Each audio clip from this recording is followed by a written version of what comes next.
Good to be with you today as we celebrate the Immaculate Conception, the Blessed Virgin Mary. And when it comes to Catholic solemnities and celebrations, this is probably the most poorly known one, the one that is the least well understood. And many people that I talk with are really confused as to what this celebration is about. And so it's important to understand that the Immaculate Conception is the Church honoring the belief that the Blessed Virgin Mary was conceived in her mother's womb free from original sin by virtue of the foreseen merits of her Son, Jesus Christ. So this is not about the conception of Jesus that happens and is often thought to have happened around the time of the visitation of the angel Gabriel to Mary at the Annunciation of the birth of Jesus, but this is about the conception of Mary herself. We'll start with our reading from Genesis and kind of continue in this teaching. So in our reading, we go all the way back to Genesis chapter 3, and why does the church take us back there? Well, this is a story of original sin. This is the story of the reason that we end up having Jesus, right? That we get Jesus through God's incredible gift of his grace and mercy, and Our Lady is part of that story, so intimately connected with that story. And so one of the things we see is that in this reading, it starts right after Adam and Eve break faith with God, and they lose that trust, that connection. The church teaches that our first parents, that humanity essentially is created in natural grace. So humanity has a relationship with God. And then out of disobedience, out of pride, that our first parents break that relationship, they lose the state of grace. And immediately the finger pointing starts. Adam is like, as the wife said, I should try that apple, that it was just the best thing at Rouse's, it was on sale, whatever. And, and then Eve is like talking snake, and then the snake is, so it's just like everybody's pointing fingers at each other.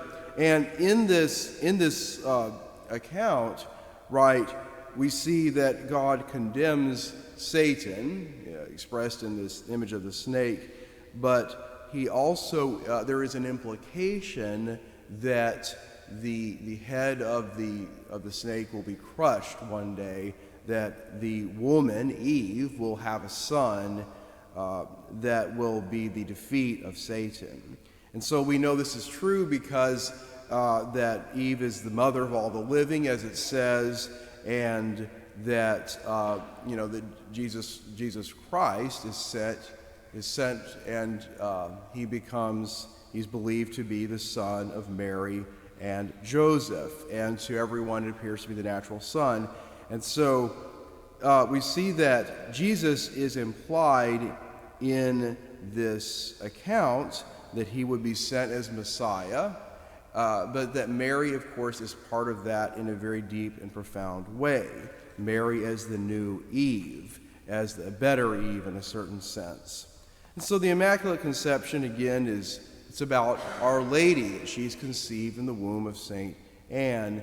And it's the way this feast began, it goes all the way back to the 7th century A.D., and it was known as the Conception of Mary by St. Anne. Pope Clement XI, in his bull Commissio Nobis, established this solemnity for the entire church in 1708. And it's worth noting, too, that under this title of Immaculate Conception, Mary is patroness of the United States. So we, as Americans, have a special connection with Our Lady under this title and under this mystery. And so people often wrestle with this, including a lot of Catholics. Why is Mary conceived without sin? Why is Mary better than anybody else? Why does she get that? Why is it fair for her to have that? Well, it shouldn't take a huge amount of reflection to answer this question. It's appropriate that the mother of God's only Son be sinless. You know, they went through so much effort to protect and preserve the ancient symbols of the things that would hold the presence of God. The Ark of the Covenant was protected so highly by ancient Israel, and that was just an image of who the Blessed Virgin Mary is, that she would have the Son of God, God made incarnate in her own womb. It was appropriate. And Mary is no less redeemed by Jesus than anyone else. And so her Immaculate Conception and the graces she receives throughout her life are her redemption by Jesus. You know, she is no less reliant on the grace of Jesus. And it just makes sense that the mother of God's Son, that she would be preserved from sin at the beginning of her life, and as we believe through the rest of her life, she avoids committing any actual sins. It's also essential to note that Mary did not have any less free will than anyone here.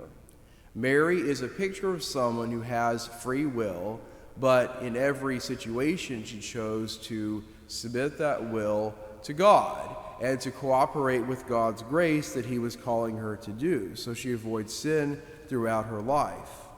It's also something that I'd like to point out in our reading from Ephesians. You know, St. Paul says that blessed be God and God the Father of our Lord Jesus Christ.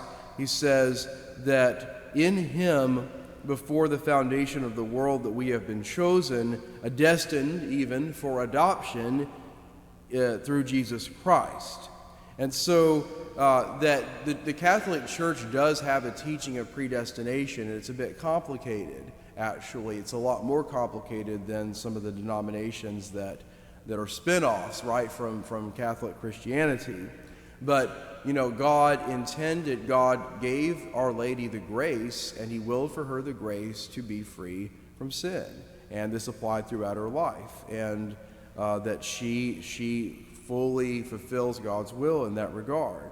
And so Mary is no less adopted through God's grace than any of the rest of us. It's worth pointing that out. And so, in our reading from the Gospel today, we hear the story of the Annunciation, right? The story of the Annunciation, and that Mary is hearing about Jesus, that Jesus would be sent to Israel through her.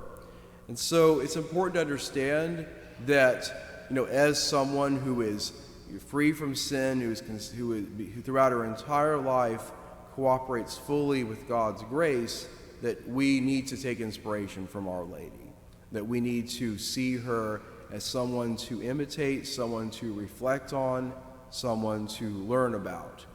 And I do find it kind of scary when I see all the kind of diatribes you can easily find on the internet, or just asking different people where they want to denigrate Our Lady.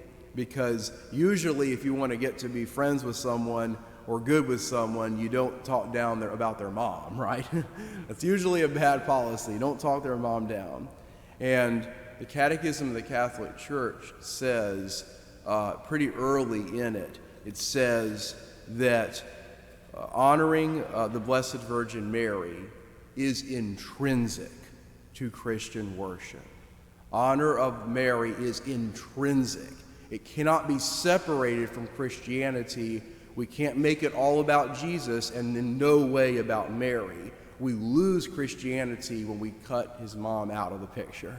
And so, we realize that probably all of us could stand to have a better relationship with Our Lady, in the sense that we include her in our prayer life more, that we realize how much we need her to help us get to Jesus, and to keep on pursuing that relationship with Jesus Christ that involves the intercession, the maternal role of his mother.